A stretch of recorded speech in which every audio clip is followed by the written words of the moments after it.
Jupiter గ్రహం ఇది మన సౌరమండలంలో అతిపెద్ద వేగంగా తిరిగే మరియు పురాతనమైన గ్రహం మాత్రమే కాదు, ఎన్నో రహస్యాలను కలిగిన ఒక అద్భుతమైన ప్రపంచం కూడా. భూమిని సుమారు 1300 సార్లు ఆవరించగలిగేంత పెద్దదైన ఈ గ్యాస్ జైంట్ నీటిని కాకుండా హైడ్రోజన్, హీలియం, మీథేన్, అమోనియా వంటి రసాయనిక వాయువులతో నిండుంటుంది. అంతేకాకుండా ఇది మన భూమిని అలాగే సౌరమండలాన్ని రక్షించడంలో ముఖ్యమైన పాత్రను పోషిస్తోంది. ఇదంతా సరే, కానీ అసలు జూపిటర్లో ఏముంది? ఇక్కడ ఎలాంటి వాతావరణం ఉంటుంది? ఏమైనా భయంకరమైన గ్రహాంతర ప్రపంచం ఉంటుందా? చాలా డౌట్స్ కదా. జూపిటర్ను పూర్తిగా అర్థం చేసుకోవడానికి అనేక స్పేస్ ప్రోబ్లను పంపారు.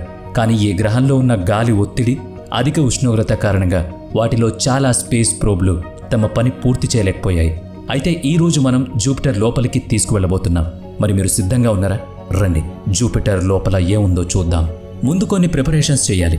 మనం జూపిటర్లోకి ప్రయాణించడానికి కొన్ని సన్నాహకాలు చేసుకోవాలి. ఈ గ్రహం చాలా అధిక ఉష్ణోగ్రతతో ఉంటుంది, కాబట్టి మనం స్పేస్ షిప్లో అత్యాధునిక ఎయిర్ కండిషనింగ్ సిస్టమ్ను ఉపయోగించుకోవాలి. జూపిటర్ వాతావరణంలో ఆక్సిజన్ ఉండదు, అందుకే మనం ఆక్సిజన్ సిలిండర్ను కూడా తీసుకువెళ్ళాలి. మనం ముందుకు వెళ్లే మార్గంలో జూపిటర్పై 300 సంవత్సరాలుగా కొనసాగుతున్న భారీ తుఫాను గ్రేట్ రెడ్ స్పాట్ ఇది అక్కడ ఉందని మనం గుర్తుంచుకోవాలి. ఇది అత్యంత ప్రమాదకరం కాబట్టి మనం దానిలోకి వెళ్ళకూడదు. ఈ తుఫాను చాలా పెద్దగా ఉంటుంది, అందుకు మన భూతాపం కూడా ఎందుకు సరిపోదు. ఇది తప్పించుకుని నేరుగా జూపిటర్ లోపలికి వెళ్ళిపోతాం. జూపిటర్లో మొదటి లెవెల్, మొదటి పొర అమోనియా మేఘాలు. మనం జూపిటర్ లోపలికి చేరిపోయాం. ఇప్పుడు మొదటిగా కనిపిస్తున్నది అమోనియా మేఘాలు. వీటిని చూస్తుంటే నార్మల్ మేఘాల్లా కనిపిస్తాయి, కానీ వాటిలోంచి వెళ్లడమే ఒక పెద్ద ఛాలెంజ్. ఇవి గట్టిగా ఉండే గ్యాస్ లాంటివి. వీటిని వేగంగా దాటితే గోడలు ఢీకొట్టినట్లే అనిపిస్తుంది. ఇక్కడ టెంపరేచర్ ఎంత ఉంటుందో తెలుసా? -150°C. భలే చల్లగా ఉంటుంది, కానీ అమ్మోనియా వల్ల కళ్ళు, ముక్కు, గొంతు మండినట్టుగా అనిపిస్తుంది. ఇక్కడ గాలి ఒత్తిడి భూమి మీద ఉండే ఒత్తిడి కంటే తక్కువగా ఉంటుంది, కానీ ముందుకు సాగుతుంటేనే ఈ ఒత్తిడి పెరుగుతుంది. ఈ వాతావరణం మన శరీరాన్ని పూర్తిగా దెబ్బతీయగలదు, కాబట్టి మనం జాగ్రత్తగా ముందుకు సాగాలి. జాగ్రత్తగా బయటకొస్తే ఒక్కసారిగా రియాక్షన్ వచ్చిన శరీరంలో ఎన్నో మార్పులు జరిగిపోవచ్చు. జూపిటర్ లోపల ఇంకా లోతుకు వెళితే అమోనియా మేఘాలను దాటితే మనం ఇంకో పొరలోకి వెళతాం. ఇక్కడ మేఘాలు గోధుమ రంగులో ఉంటాయి. అవి అమోనియా సల్ఫైడ్ మరియు హైడ్రోజన్ సల్ఫైడ్ మిశ్రమంతో తయారై ఉంటాయి. ఈ ప్రాంతంలో భీకరమైన విద్యుత్ గాలులు గర్జిస్తూ ఉంటాయి.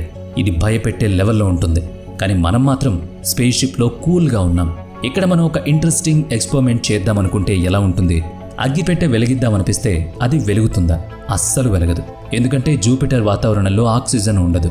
అందుకే ఇది ఎంత ఫ్లేమబుల్ గ్యాస్తో నిండిపోయినా నిప్పు పుడుతుందనే ఎక్స్పెరిమెంట్ పెట్టుకోవద్దు. గ్రావిటీ ప్రభావం. జూపిటర్ గ్రావిటీ చాలా పెద్దది. మన స్పేస్ షిప్ను కేవలం లాగడమే కాదు, దాని వేగాన్ని గంటకు 1100 మైళ్ళ వరకు పెంచుతుంది. అయితే మనం 13,000 మైళ్ళ లోతులోకి వెళ్ళినప్పుడు సడన్గా మనం ఫ్లోట్ అవ్వడం స్టార్ట్ అవుతుంది. ఎందుకంటే అక్కడ వాతావరణం డెన్సిటీ మన స్పేస్ షిప్ డెన్సిటీతో సమానంగా మారిపోతుంది. ఒక్కోసారి ఆ ఫ్లోటింగ్ ఫీలింగ్ చాలా ఫన్నీగా ఉంటుంది, కానీ మన ప్రయాణం ఇక్కడ ఆగిపోదు కదా. ఇంకో అడుగు ముందుకు వెళ్లాల్సిందే. Matter, liquid, hydrogen region. ఇప్పుడు మనం జూపిటర్లో దాని ప్రత్యేకమైన రీజియన్ లిక్విడ్ మెటాలిక్ హైడ్రోజన్ దగ్గరికి చేరుకున్నాం. ఇది సాధారణ హైడ్రోజన్ కాదు. ఎక్స్ట్రీమ్ ప్రెషర్ వల్ల ఇది మెటల్ లాంటిది అయిపోయింది. ఇక్కడ ప్రెషర్ భూమి మీద దానికంటే 20 లక్షల రెట్లు ఎక్కువగా ఉంటుంది. ఇక్కడ టెంపరేచర్ కూడా సూర్యుడికి ఉపరితలాన్ని మించి ఉంటుంది. ఆ లిక్విడ్ మెటల్ వెలుగుతో గ్లో అవుతుండడంతో మొత్తం ప్రాంతం ఒక లైటింగ్ షోగా మారుతుంది.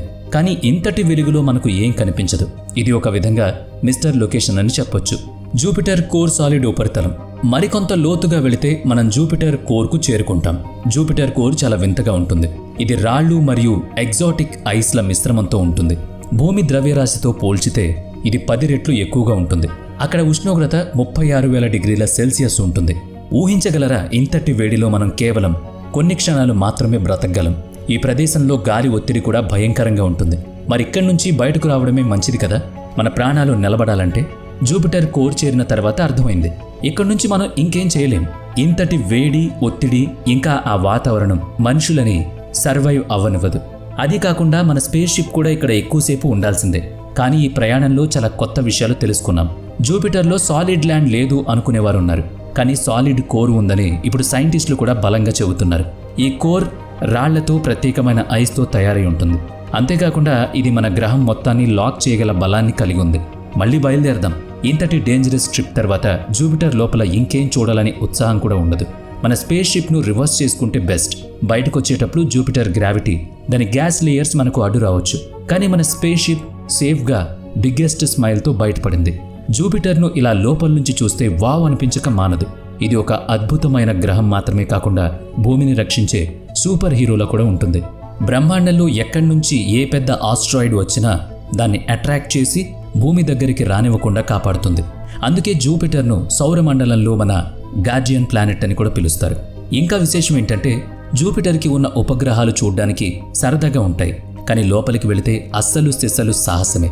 మనం ఈసారి జూపిటర్ లోపలికి వెళ్ళాం, ఇంకోసారి శాటర్న్ వైపు ప్రయాణిద్దాం. శాటర్న్ అంటే ఇంకో స్పెషల్ గ్రహం. ఆ గ్రహానికి ఉన్న గొలుసులు మాదిరి రింగ్స్ చూడ్డానికి ఎంతో బాగుంటాయి. అందులోకి వెళితే కొత్తగా ఏమేం కనిపిస్తాయో ఊహించుకోండి. మరి మీరేమనుకుంటున్నారు? ఈ శాటర్న్ ట్రిప్లో మీరు కూడా చేరతారా? అయితే మన ఛానల్ని సబ్స్క్రైబ్ చేసేయండి. ఇక ఫైనల్ మెసేజ్, ఈ జూపిటర్ ప్రయాణం మీకు నచ్చిందా? ముందే చెప్పినట్లు తగిన ప్రిపరేషన్స్తో వెళ్ళగలిగితే మనం సౌరమండలంలో ఎక్కడికైనా వెళ్ళగలం.